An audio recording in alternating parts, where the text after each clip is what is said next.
kunimba kintu kyonna kyabaddewo jjo wajje n'Omuseveni era nabaddewo nga tumuutira ddala buliro ne leero inshallah Mungu wanawe agadde era nja kuddawo ndabe Kyagulanyi ate naye akikola atya egyo twalengeri Kaguta Museveni sawa zabaddenga 3:55 ng'ayingirawo yansanze natuusewo dda ne tulengera Malema Birizi nasooka n'aleeta ne bazigoba empapula nga ziwina ekibulako n'addayo n'azireeta n'azijjuza n'azikomyawo hasiba nti naye n'aleeta abejjo bonna abasatu bakkiriziddwa bulungi nnyo era baayisembulye baddajja nga we bakabangali n'abasirikale obuyinza Mukama Katonda akyusa embeera mu lutema lwa Liiso.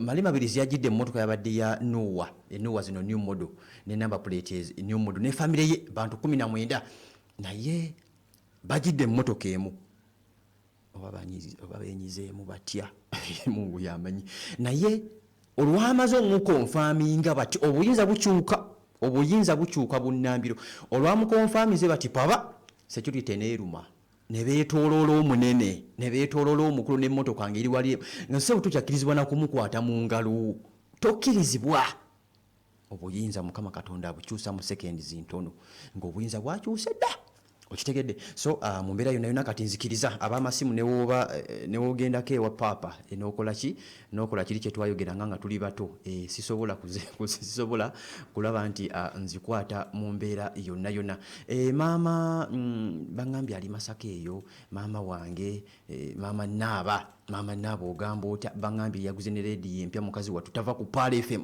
agala kuwulira ku mutabani ddala kituufu yeye webale munayo kulaba maama Naaba ali Fatuma Road Masaka Kyambala eyo twatumayo Fatuma Road ate lugudo twalutuma muwala we yennyini Fatuma so webale kulaba nti munnange oli ku Paala FM gwe togiviirako ddala ensonga zino zonna yagambye ensonga za Yusufu binnyumira byaweereza aya basi kakati oba nga bikunyumira nange munnange kankole bwe nti weyongera okumanya mu program entanda ku makya akutuusibwako Queen's Park Schools esisa Ngongolo ku luguudo lw'Entebbe essomero ery'Ekyasa erisomesa abaana okuva ku nasale paka P4 ab'ekisulo n'abaveeka ng'okuwandiika abaana kugenda mu maaso bakubire ku 075 177 235 kitegeeza nti kubanga bye bakamagulawo saawa 4 paka saawa 10 kitegeeza nti okuva ku saawa 4 paka saawa nga 7 kitundu basuubira nanjala mafaabi yajja okulaba nti munange yajja okuva ku 8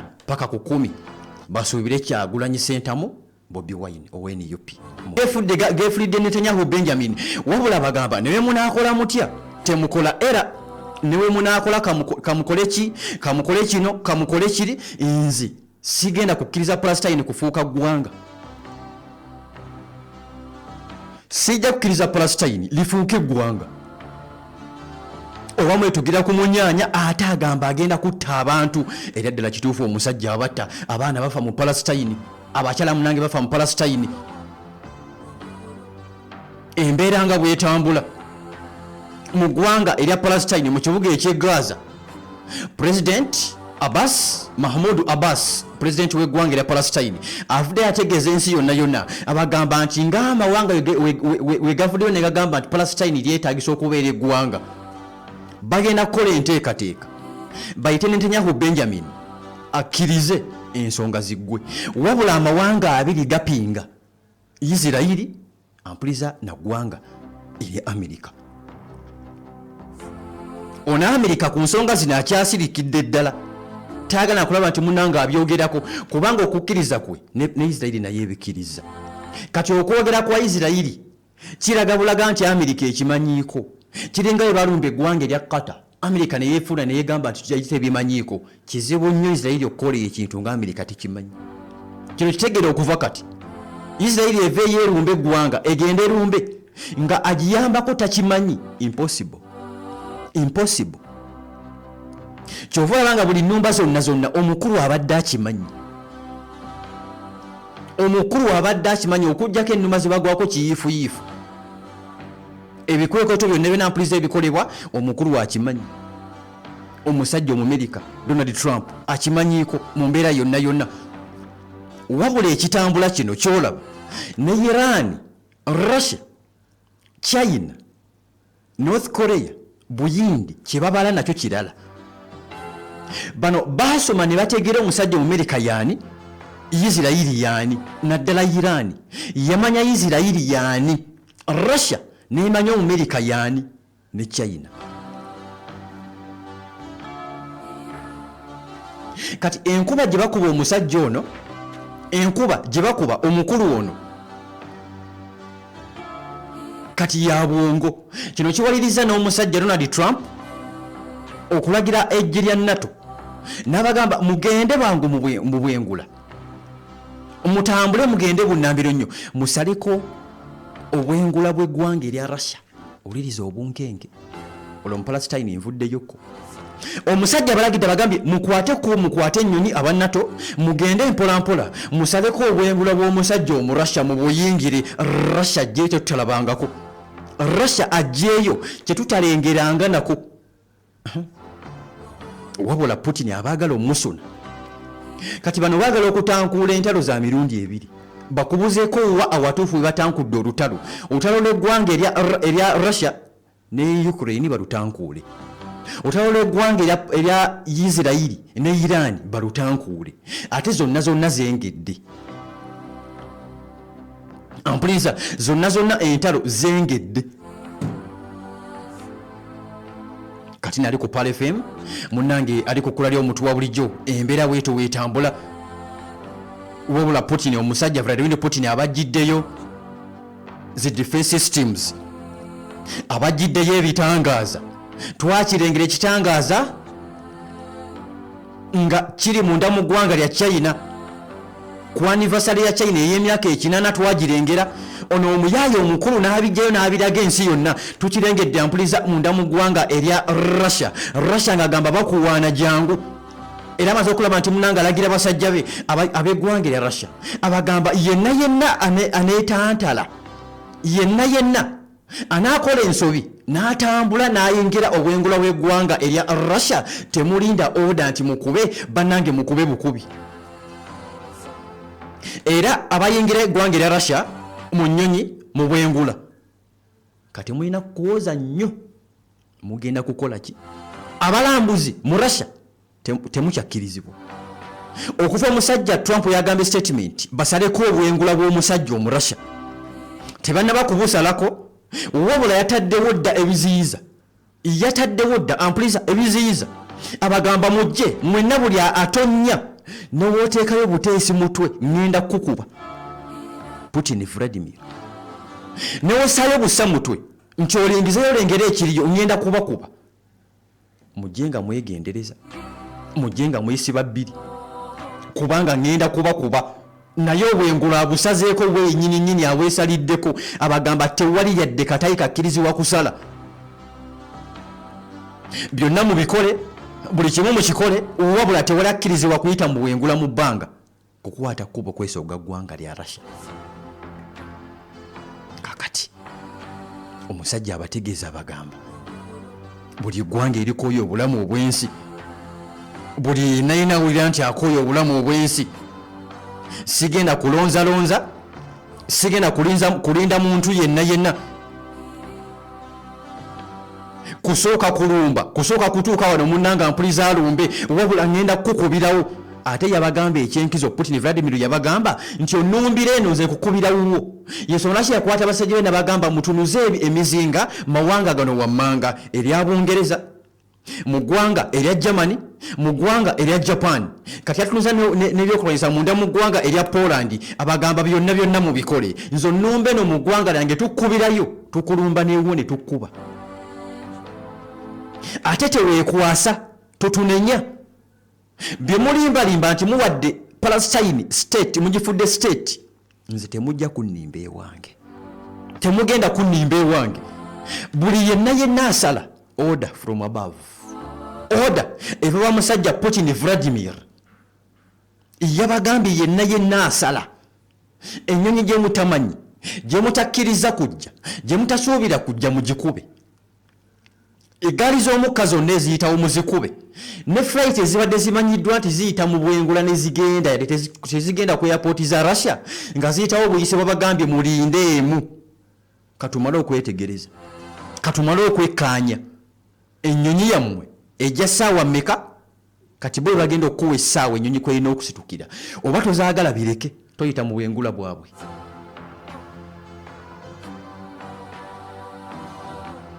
Ali ku Pal FM ntegeddeko nti omusajja Putin Vladimir akutte essimu n'akubira ku munywanyi w'omusajja Omuchina Xi Jinping amutegeeza amugamba nti abasajja statement gye bafulumiza wagirabye nti ye nagirabye. Omusajja kwe kukwata ekyokulwanyisa defense system n'agikwata ali ku Pal FM era ng'etangaaza erengerera ewala ekijja munnange ekirengera ewala n'amugamba kiikyo nkuwadde jjayoko ku bye nakuwa n'ekyo kiikyo munnanga mpuliriza mu Russia nkikuwadde yongere okulaba nti otangaaza olengere okube. Kakati babakoze akakodyo era yenna aneetantala obwengula bwa Russia mu bbanga mu China mu bwengula bwa China bataddeyo ebitangaaza bisobola okulengera ennyonyi ne bwe ziba tezigenda mu Russia bisobola okulondoola ennyonyi eno naddala ng'abadde tebagimanyi biri mu China. Iran yadde eriwalako obwengula bwa Iran nabwo yabwesaliddeko yabusazeeko dda Iran yo kennyini erengera bitambula bitya ogende wa munywanyi wange omu Russia. Mu North Korea Kim Jong-un olunaku lwajjo nagambye nti yalina ekyokulwanyisa kye yasaba okuludde helikopita ennwanyi n'agisabukula n'agijjako engalo nga yeefaananyiza yennyini Hawk ya musajja mu Amerika n'amugamba yiino njirina. Kati ali ku Pal FM yasaba okuludde wuliriza ebitendo by'ekyokulwanyisa omu North Korea kye yasaba okuludde nga information gyenfunye ono Kim Jong-un president yandikikuwata n'akiwa Russia kubanga batakoze kimu kino Kim Jong-un kyakyagaanye okwogera oba drone oba gaali ya muka oba kikompola. Kino kikompola kiva ku kiri kyeyatesitize n'agamba kino kikuba paka mu Amerika kiveeko. Kati yatutegeeza n'agamba ayina ekyokulwanyisa kyajjeeko engalo tajja kukibagamba naye ng'amaze okulaba nti akitesitinga era n'akironkinga. Ffe tumaze okubibba.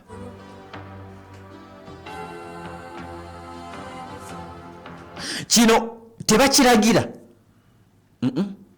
tolagira nti genda wano nedda kimanyi ekyokukola era basabye China. In fact ennyonyi za China buli kitambula mu bbanga ekya China n'ekya Iran n'ekya Russia kiriko tukiyite kasikana kiriko kasikana. Bino bisobola okwewera nti ffe tuli baganda bo. Wulira tekinologi muganda wange nti ennyonyi ya China webeera mu bbanga mu bwengula North Korea ekoze ekyokulwanyisa nga wekiba mu bbanga kigenda okukuba buli kasasiro yenna ayita atambula ali ku Pal FM kisobola okumanya nti eno ya Russia eno ya China eno ya Iran eno sigimanyi kankube.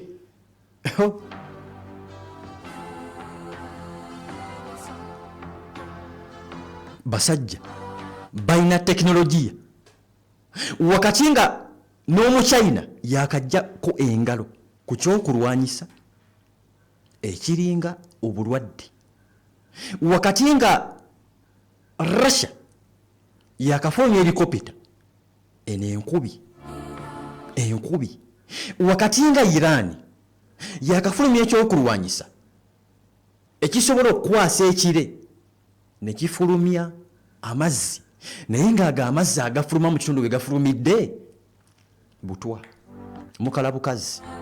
Era Iran agamba nja kikuba omusajja omuyizira yiri nti mutuuzeeko bannansi bonna nsobola okubookya ne mbatta ne mbajjawo bati saagala.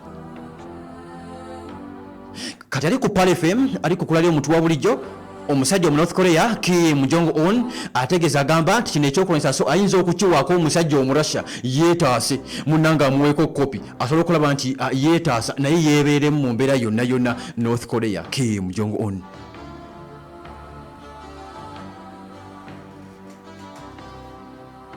Kim Jong-un ye president wa ggwanga lya North Korea ate wansikirano.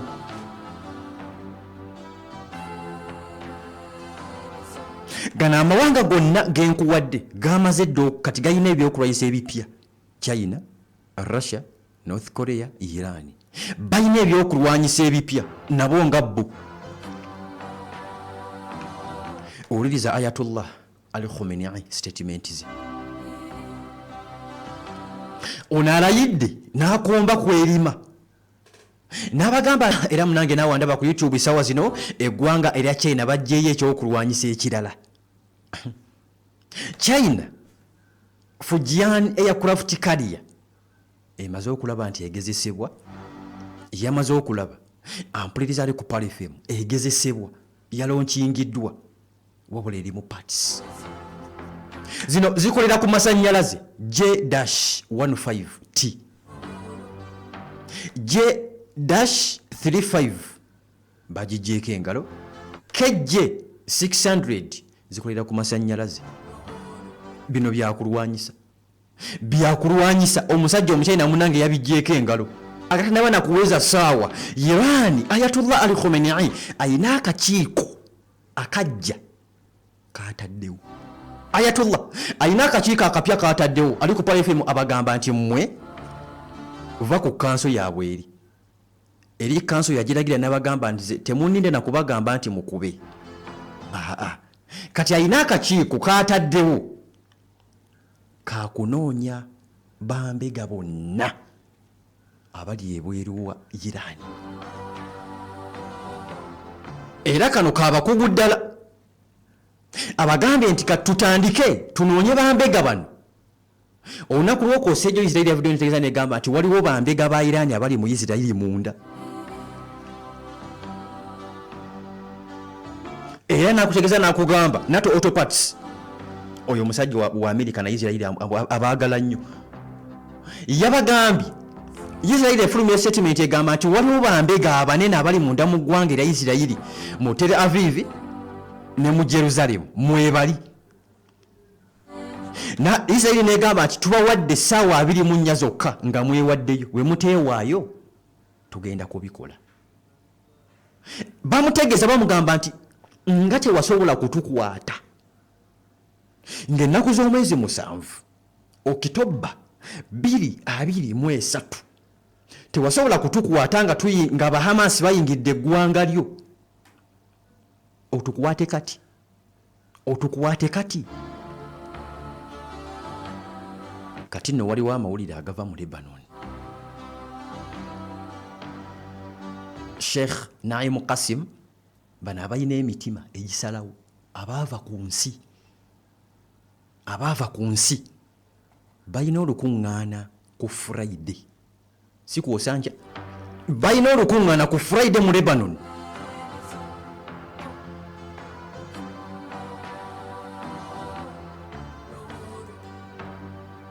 Wabula information gyenfuna nti waliwo n'abanene abakulu okuva mu Hamas abagenda okulubaako. Teboogedde lulisaidiwa wabula ali ku Palefem boogedde lunaku. Waliwo n'abanene abagenda okulubaako. Babagamba ki? Tukyabinoonyereza. Ampuliza tukyabinoonyereza. Ogenda kunzikiriza n'alima ewagonda amala na nnyuka ali ku Palefem n'alima ewagonda amala na nnyuka. Nzikiriza nkukomye wano tugenda kulaba tukwatagana olunaku olw'enkya inshallah. Mukama Katonda wanaaba ayagadde mu mbeera yonna Mungu wanaaba ayagadde tujja kulaba nti tukwatagana olunaku lugenda kubeera lwankya. Assalamu alaikum wa rahmatullahi wa barakatuhu. Mubeere bulungi era mweraba.